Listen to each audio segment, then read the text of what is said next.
Bonjour, bienvenue dans notre capsule d'outils suivi relevé d'emploi à modifier. Au sommaire, une petite définition d'un relevé d'emploi amendé, la nouveauté, donc l'outil de suivi des relevés d'emploi à modifier, et la démonstration dans Paye GRH. Pour commencer, qu'est-ce qu'on entend par un relevé d'emploi amendé?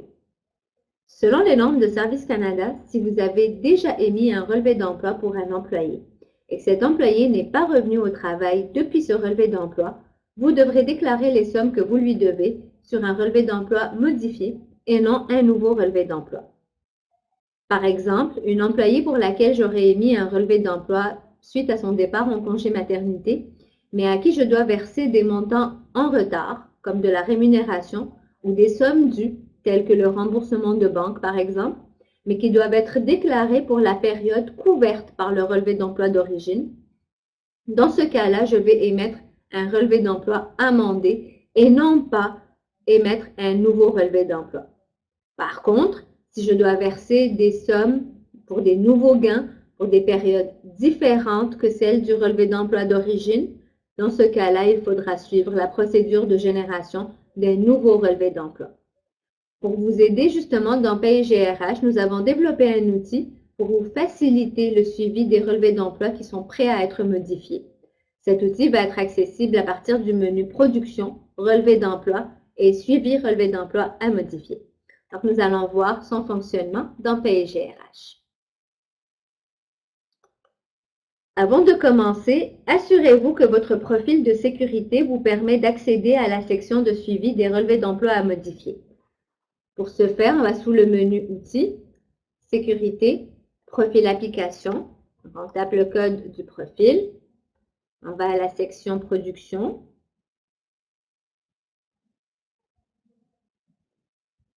Et sous le menu Production, on voit Suivi relevé d'emploi à modifier.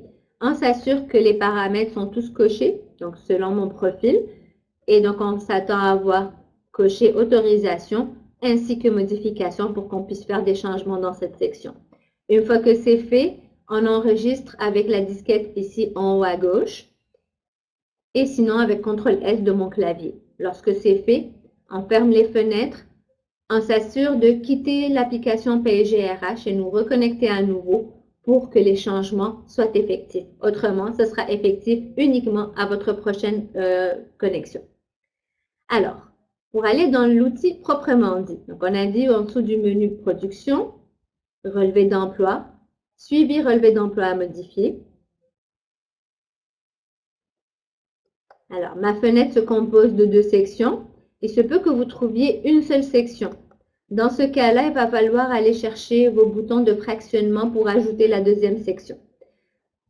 Si vous ne voyez pas les deux boutons fractionnés, double-cliquez ici dans la barre d'outils. Allez choisir vos boutons manquants à partir du champ de boutons disponibles. Les ajouter dans le champ des boutons de la barre d'outils.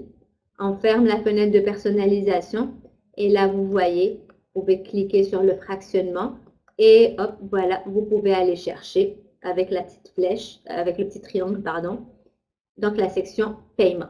Donc, comme je vous disais, on a deux fenêtres. La première fenêtre est la fenêtre de suivi des relevés d'emploi à modifier et la seconde, la fenêtre de paiement. La première fenêtre permet de visualiser la liste des employés pour lesquels des paiements ont été versés après l'émission du dernier relevé d'emploi. Donc ici, vous voyez le matricule, le nom, le dernier jour travaillé qui a été inscrit dans pour le relevé d'emploi d'origine, la raison du départ qui a été inscrite sur le relevé d'emploi, la date d'émission du relevé et une colonne pour vérifier le. Ça, on va le voir un peu plus en détail, un peu plus loin dans la formation. Donc, comme je vous disais, quand je sélectionne un nouvel employé, ma deuxième fenêtre de paiement se rafraîchit. Cette fenêtre me sert à savoir quels paiements ont été faits pour l'employé sélectionné après la génération du dernier relevé d'emploi. Donc, plus précisément, ce sont les paiements qui font partie d'un calcul de paie qui a été effectué à une date plus grande que la date d'émission du relevé d'emploi. Dans notre exemple ici, on voit bien que la date du chèque est au 10 janvier ou au 4 avril et que mon dernier relevé d'emploi avait été émis au 12 février 2018.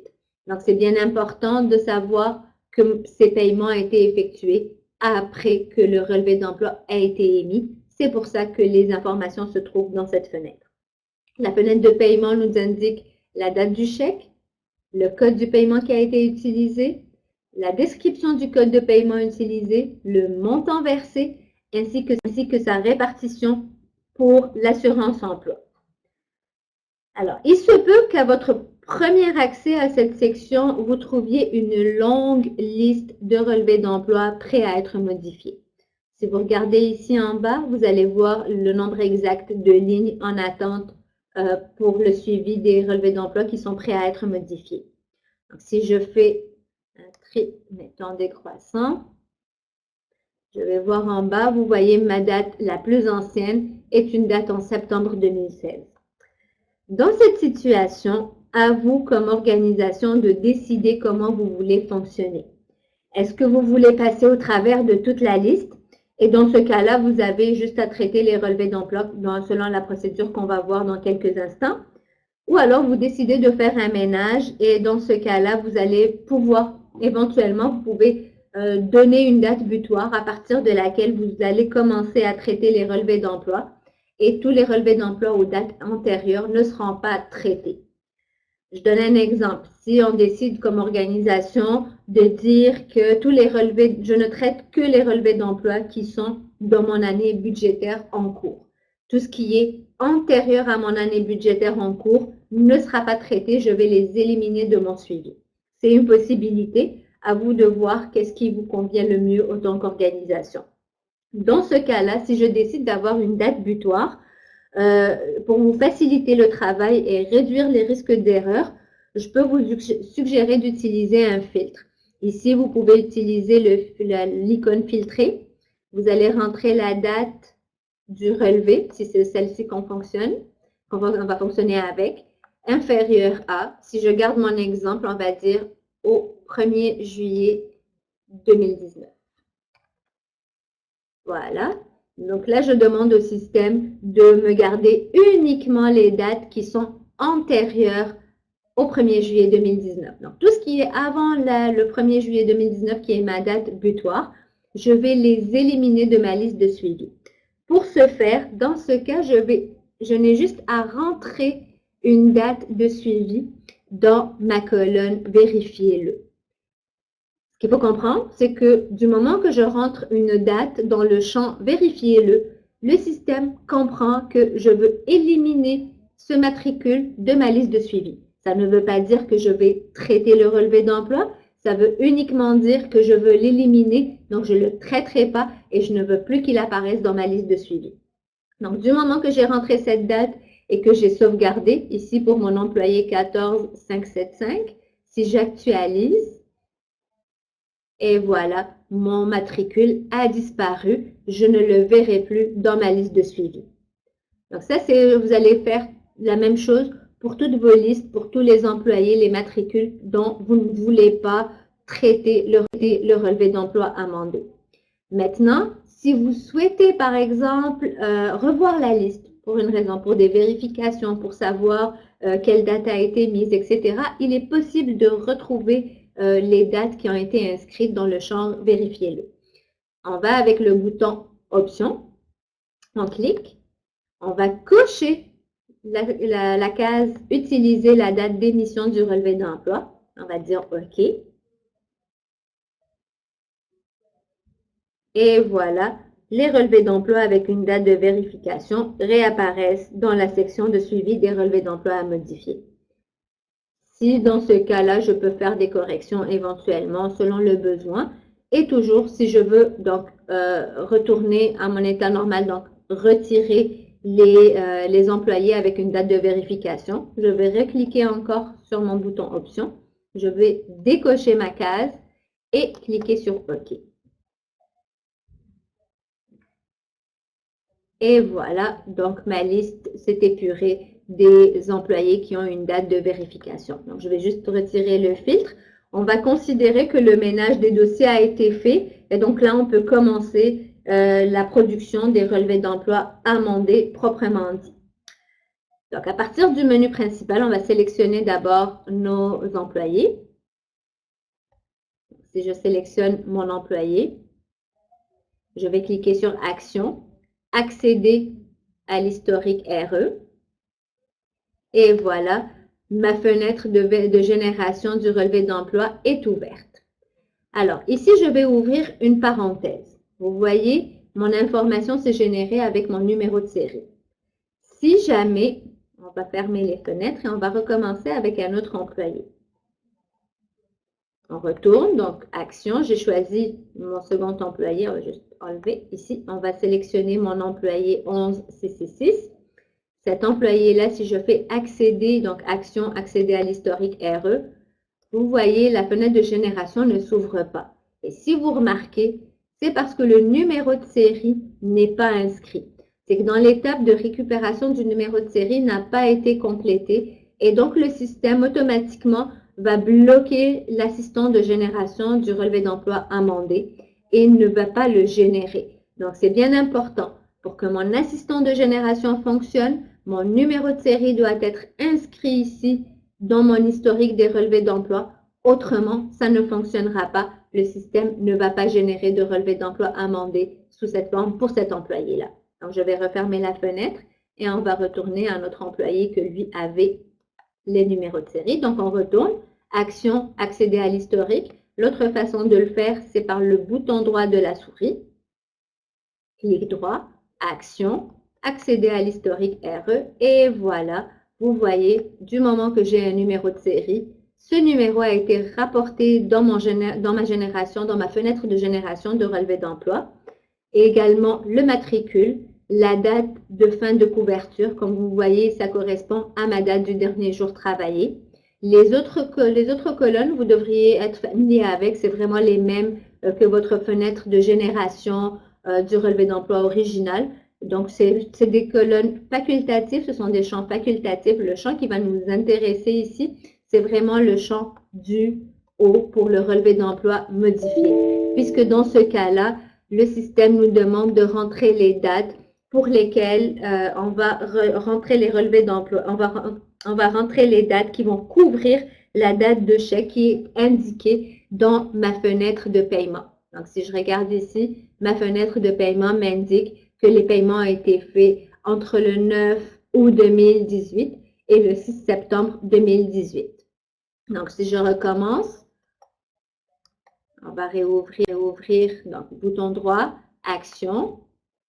Et voilà, donc ma fenêtre apparaît. Et là, je peux entrer mes dates dans les champs du haut pour le relevé d'emploi à modifier. Et je peux me référer aux dates qui sont dans la date de chèque, dans ma section paiement. Mais je dois couvrir toutes les dates si je veux que mon relevé d'emploi soit pertinent et que les données pour les montants d'assurance emploi soient inscrits dans mon relevé d'emploi. Donc, dans ce cas-là, étant donné que j'ai la date 18/08/08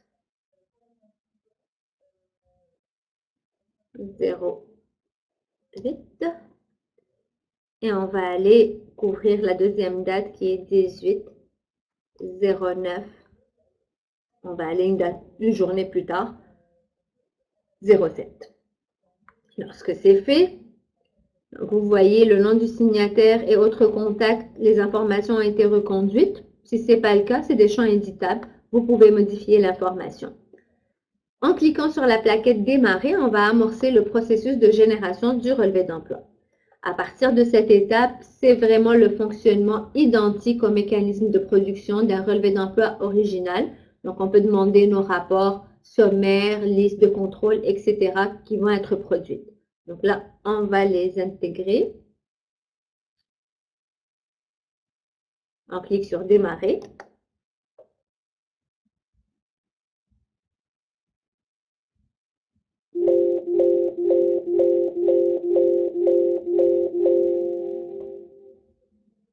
Voilà, une fois nos rapports sortis, donc c'est les rapports de contrôle habituels, vous pouvez vérifier au niveau de votre détail des semaines assurables pour les relevés d'emploi émis. À ce moment-là, le montant assurable va s'ajouter ici dans mon montant de première période, etc. Donc, vous pourriez le voir dans le détail des semaines assurables pour l'employé sélectionné. Donc là, on peut fermer les fenêtres. Voilà, donc comme je vous disais, c'est vraiment le même processus que vous faites habituellement pour votre relevé d'emploi original habituel. Ou la production massive, c'est le même principe.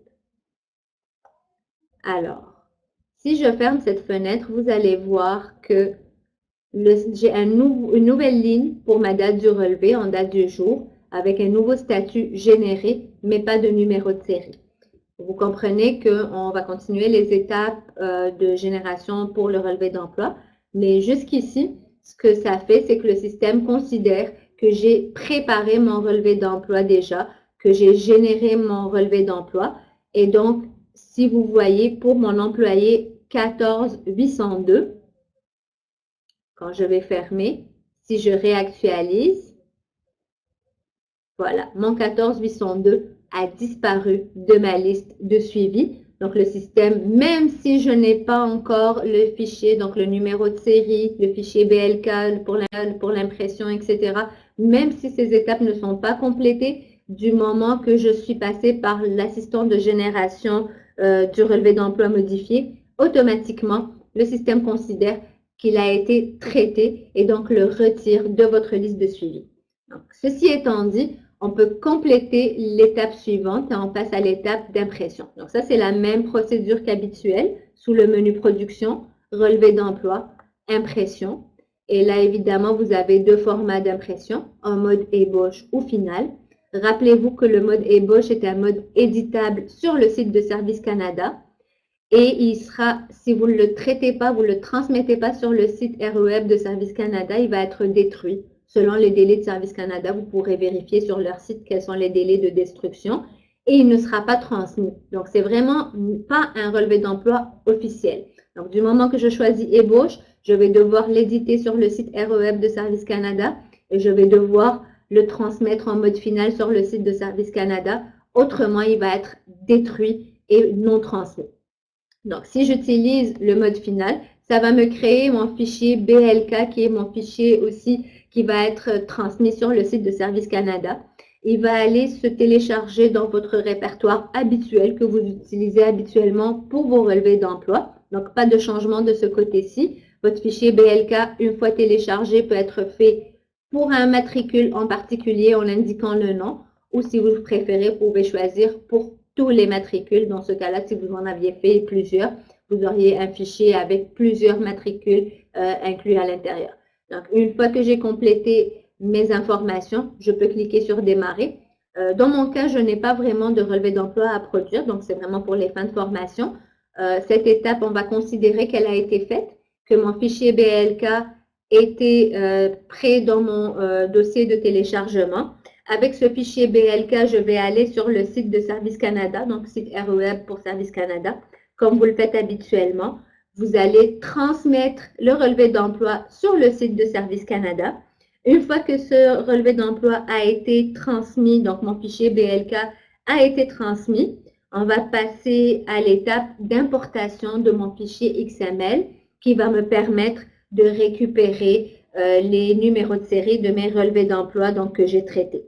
Donc, c'est bien important. On a dit, j'ai généré mon relevé d'emploi, j'ai généré mon fichier BLK, je suis allée sur le site de Service Canada, j'ai traité mon relevé d'emploi sur le site de Service Canada, il est transmis. Et là, un numéro de série a été généré, donc qui va remplacer mon ancien numéro de série, étant donné que je suis en amendé.